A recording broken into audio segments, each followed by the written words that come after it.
everything. For some of us in the Zoom room right now, our goal, our dream is to work in the luxury niche. But we've never drilled down because we're trying to do everything. In this market right now, we're trying to do military reloads, single family home buyers. We're looking for first time buyers. We're working with renters, investors, commercial. Now, I'm not telling you to stop everything. I'm asking you to identify one. If you could do anything, what would you do? And then are you willing to put everything else on pause? Are you willing to let everything else go? So this idea of no, I told you this is a big 4-letter word. This is a lot of foul language right here. So how many of you are comfortable saying no?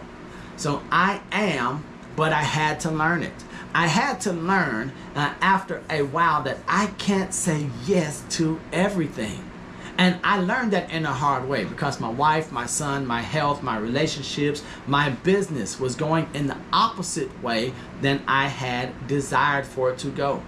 So this word right here, the word no, N-O, is going to be where we begin to get our business back on track. This 2-letter word is going to be responsible for you making more money while doing less. Neil, that's a big promise.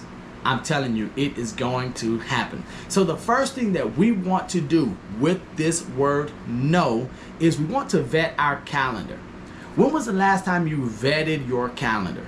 When was the last time you went through and you looked at your calendar and said, I've got a lot of junk on this calendar? Whether it's going to be on your Apple, your Google calendar, maybe you're still like Neil and you use an old-fashioned book calendar. I don't care where it is. But when was the last time you vetted your calendar?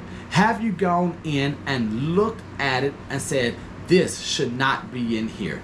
I'm missing some things that should be in here. What have you said yes to in the past week that should be a no? And we're going to talk about how to build this no system. But first, let me pause that share. And I just wanted you all to see me for a quick moment. But when we talk about vetting our calendar, the idea is nothing goes onto our calendar until we've put the necessities in. So for us to be more productive, for us to do less but make more, that means we need to do more of the right things. So are you all I'm just curious, in the chat, is everyone here using some type of calendar for their business? And I'm talking about, ladies and gentlemen, on a daily basis, weekly, month, and quarter. Have you planned out your day, your week, your month, your quarter? And the reason I ask this is life, I don't know about your experience, but life just doesn't seem to care about any of my plans. So I have to build my calendar and I have to hold my calendar accountable for my success. Here's what one of my calendars looks like. One of mine is my business planning or marketing calendar. Now you'll see that my first quarter and second quarter are empty. Here's why. I did one of these at the end of 2021 for the first quarter, second quarter, my entire year. As I was holding my calendar accountable, I went through. At the end of July, I measured and I had not hit the results that I wanted. I had not gotten out of my calendar, out of my time, the energy, the effort that I knew was supposed to happen. So I went in and I started a new one for August, September, and the rest of the year. Have you done that with either your business calendar or your marketing calendar? Because I was going through, my coach was like, Neil, how did you do the first quarter? I thought that it was a decent 90 days. Second quarter, I was like, okay, but then interest rates started to change. Inflation, inventory, buyer demand versus supply started to change right here. So I had to adjust my calendar accordingly. Have you done that with your calendar? Marketing. Do you have a calendar that you're using? Have you gone in and put onto your Google calendar what days you're going to prospect? Have you put in what days or times you're going to preview properties or shoot videos for absentee buyers or sellers? These are those dollar producing activities, because let me tell you what I do know. I do know that prospecting never calls me and demands to go on my calendar. I know that learning, market research, study never says, hey Neil, I need to get on your calendar. It's an important appointment. So what does your calendar look like? I know John Maxwell always says, if you show me 2 things about you, I'll know everything I need to know. The first one is your bank statement. Show me where you spend your money and I'll have a pretty good idea of what's important to you. The second thing is going to be, show me your calendar and I can tell you how successful you're going to be.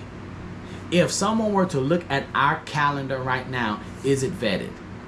Have you gone through and thought about where you're going to spend or invest your most precious asset, which is your time?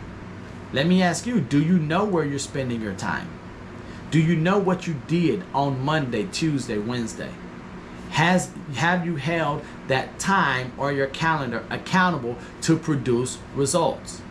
In our industry, no one's making us do anything, and we love it for that. But there's also no one holding us accountable unless we ask for accountability. When was the last time you asked yourself for accountability? When was the last time you said, here's what I want, these are the goals that I want, these are the steps I need to get there, here's what I need to do today? So as we're thinking, I want you to think about your calendar for the next 3 days. Do you have any prospecting time on your calendar? Now, I'm not talking about cold calling when I say prospecting. Whatever prospecting means to you, maybe I should call it lead generation. Do you have any dedicated lead generation time spent into your next 3 days? If not, we're setting ourselves up to be unproductive. Because what do we know? We know in our industry, without leads, without future business, our business dies. So today, we are either unemployed. If we don't have clientele, we're unemployed. Or if we do have clientele, we're unemployable. Maybe a phone call, an email, a note card. I no longer want to employ you for your services. We're right back at ground zero. So we always want to be building our funnel, filling our funnel. We always want to be doing some lead generation activities. Maybe that's one. Have you put any research or learning and knowledge gaining time into your calendar? Have you put any rest into your calendar? Remember, right now, if I look at your calendar, what is your calendar going to tell me? Is your calendar telling me that you want to be successful, that you have lofty goals? Or is your calendar going to be like this here, where we're going to take whatever you give me? You want a call? You want a meeting? Yep, I'll just write it in, right? And are we going to live the life that life wants to give us, or are we going to be intentional about that? So now here we go. We're going to jump back into that no, and we're going to build a no system. In fact, so successful agents say no to almost everything except their vital few functions. Neil, what are my vital few functions? I'm glad that you asked. Vital few functions in real estate are fairly simple to address, but they're harder to do. Our vital few functions: pitching a listing or a buyer. So this is either a marketing consultation or a listing presentation, if you call it that, or a buyer consultation. How much of your week, how much of your day is spent on the vital function of pitching listings or buyers? Do you have in your calendar right now buyer consultations, marketing consultations? That is our highest dollar producing activity. That's the highest dollar producing activity in all of real estate. If you want to double your income, have twice as many consultations, buyer or seller. If you want to triple your income, have 3 times as many consultations, buyer or seller. That's the highest dollar producing activity. So maybe you take out your phone or you look at your calendar and you say, I have not had a marketing consultation or a buyer's consultation in weeks. What do we know in our industry? Our activity today is going to predict our results 45, 60 days later, right? So if our activities today are not where we want them to be, then we can't anticipate a successful future. And I know that's disheartening for some of us, but the good news is it is August 3rd, so we can still win the quarter. We can still win the year. There's time for us to do the right activity today and win Q3. If we vet our calendar, if we avoid instead of resisting, if we start building systems on the front and the back end of our day, we know what our vital few functions are, and then we drill down on those, we can win August and September. Q3 will be a win, right? So number one, pitch listings or buyers. The next one, negotiating contracts. Once we have buyers or sellers, we have marketing agreements or listing agreements or exclusive buyer broker agreements. Those are our highest dollar producing activities. Then negotiating contracts. How much time do you spend negotiating contracts? Not submitting contracts, but hey, going back and forth. Here's what we have. Here's where we want to be. Maybe it's coming off of what Michelle said at Housemaster, where you have the inspection period and now you have to go back and negotiate those repairs on the repair addendum. So anything like that,